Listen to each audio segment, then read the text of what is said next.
नमस्कार, स्वागत है आपका आज की बात में। मैं अवंतिका राज चौधरी। आइए जानते हैं झारखंड की दिन भर की 10 बड़ी खबरें। और कवर स्टोरी में आज बात करेंगे चतरा लोकसभा सीट से टिकट पाने की आस में भाजपा का दामन थाम सकते हैं इकलौते एनसीपी विधायक। तो चलिए शुरू करते हैं। जमीन घोटाला मामले में प्रवर्तन निदेशालय ने सीएम हेमंत सोरेन को 10वां समन भेजा है। पत्र के तौर पर भेजे समन में ईडी ने सीएम को 29 से 31 जनवरी का समय दिया है।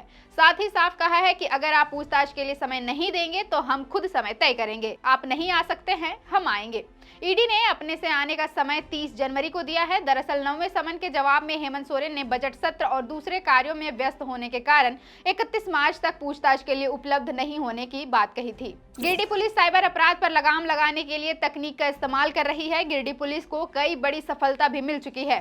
शनिवार को एसपी दीपक कुमार शर्मा के निर्देश पर साइबर पुलिस ने 7 अपराधियों को दबोचने में एक बार फिर से सफलता हासिल की है। इसमें 5 अपराधी देवघर जिले के मधुपुर थाना क्षेत्र के बर्बाद गांव निवासी प्रकाश गुप्ता, मारगोमुंडा थाना इलाके के मरनी गांव निवासी समीर अंसारी, बर्बाद गांव निवासी साजिद और जावेद अंसारी के साथ सरवा थाना इलाके के मंजोरी गांव निवासी अजीत यादव और गिरिडीह के अहिल्यापुर थाना इलाके के सिंहपुर गांव निवासी संजीत साहू और बेंगाबाद थाना इलाके के सोनबाद गांव निवासी कुंदन वर्मा शामिल है। झारखंड लोक सेवा आयोग ने शनिवार को झारखंड संयुक्त असैनिक सेवा प्रतियोगिता परीक्षा 2023 का विज्ञापन प्रकाशित कर दिया है।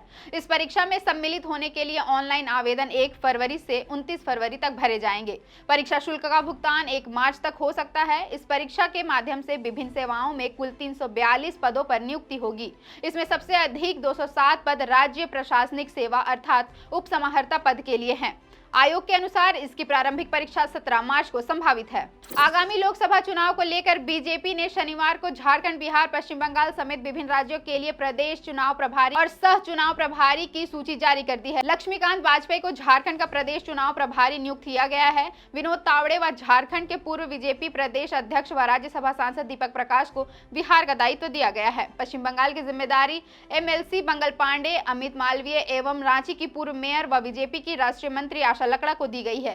बीजेपी के राष्ट्रीय अध्यक्ष जेपी नड्डा की ओर से इनकी नियुक्ति की गई है। बीजेपी के राष्ट्रीय महासचिव एवं मुख्यालय प्रभारी अरुण सिंह द्वारा ये सूची जारी की गई है। Council for the Indian school certificate examination के तहत संचालित स्कूलों में अब 9वीं क्लास से ही बच्चों को artificial intelligence, machine learning, data science और रोबोटिक्स की पढ़ाई करवाई जाएगी। इस सत्र से इसकी शुरुआत हो रही है। हैदराबाद में हुए नेशनल प्रिंसिपल्स कॉन्फ्रेंस में यह निर्णय लिया गया है। साथ ही यह भी तय किया गया है कि अगर कोई स्टूडेंट कंप्यूटर के क्षेत्र में उम्दा प्रदर्शन करना चाहता है तो वह अपनी इच्छा के अनुसार कंप्यूटर साइंस के साथ ही रोबोटिक्स और आर्टिफिशियल इंटेलिजेंस के विषय को भी जोड़कर आगे पढ़ाई कर सकता है। साथ ही वोकेशनल कोर्स में 10 बैगलेस डे भी होगा। झारखंड अपराध संगठित गिरोह के अपराधियों के हौसले बुलंद होते नजर आ रहे हैं। दरअसल अपराध संगठित अमन साहू गिरोह के सदस्य मयंक सिंह ने जमीन कारोबारियों के नाम एक धमकी भरा पोस्ट सोशल मीडिया में शेयर किया है।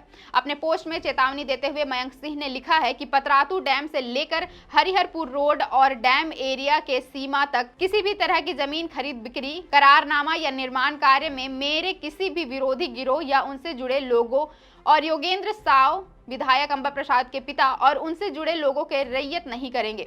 गैंग के सदस्य मयंक ने अपने पोस्ट में आगे लिखा कि किसी भी परिस्थिति में अगर यह पाया जाता है कि जानबूझकर कुछ जमीन दलाल या रैयत इस क्षेत्र का माहौल खराब करने के लिए इस तरह का काम करते हैं तो उनकी खोपड़ी उड़ा दी जाएगी। सुप्रीम कोर्ट ने सीओजे की उस एलएलपी को खारिज कर दिया है जिसमें झारखंड केंद्रीय विश्वविद्यालय में कार्यरत कार्यकारी अभियंता कुमार पंकज आनंद की बर्खास्तगी के आदेश को हाईकोर्ट के द्वारा गलत करार दिया गया था।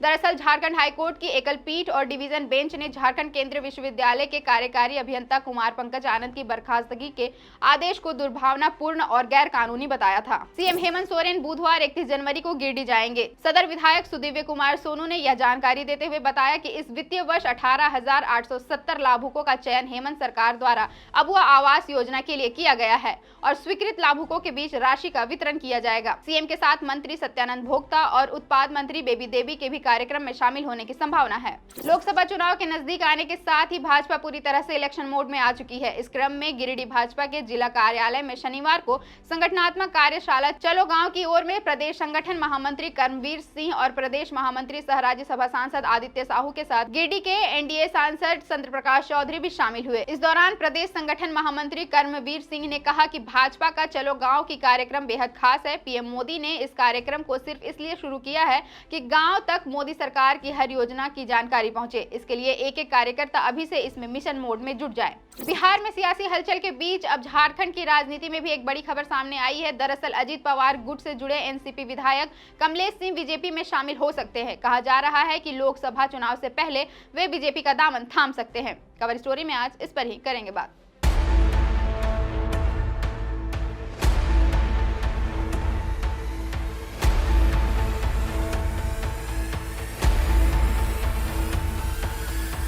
देश भर में लोकसभा चुनाव की तैयारियां चल रही है। सभी राजनीतिक पार्टियां चुनाव को लेकर अपना दमखम दिखा रही हैं। वहीं नेता अपनी अपनी टिकट के लिए जुगाड़ लगा रहे हैं। इसी बीच खबर आ रही है कि झारखंड के इकलौते एनसीपी विधायक कमलेश सिंह भी अब भाजपा में शामिल हो सकते हैं। रिपोर्ट्स की माने तो कमलेश सिंह 2024 में लोकसभा का चुनाव लड़ना चाहते हैं और टिकट की उम्मीद में भाजपा का दामन थाम सकते हैं। वर्तमान में कमलेश सिंह हुसैनाबाद विधानसभा से एनसीपी के विधायक हैं। कमलेश सिंह अजीत पवार गुट से एनसीपी विधायक हैं।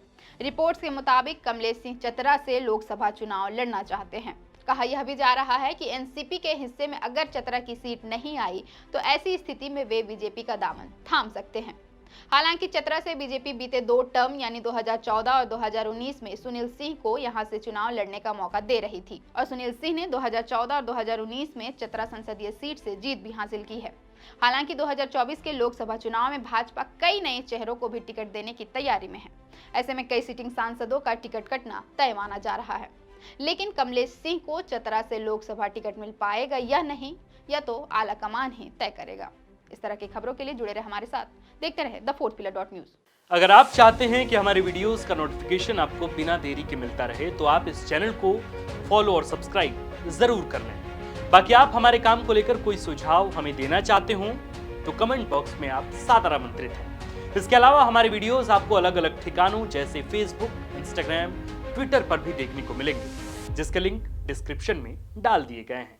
शुक्रिया।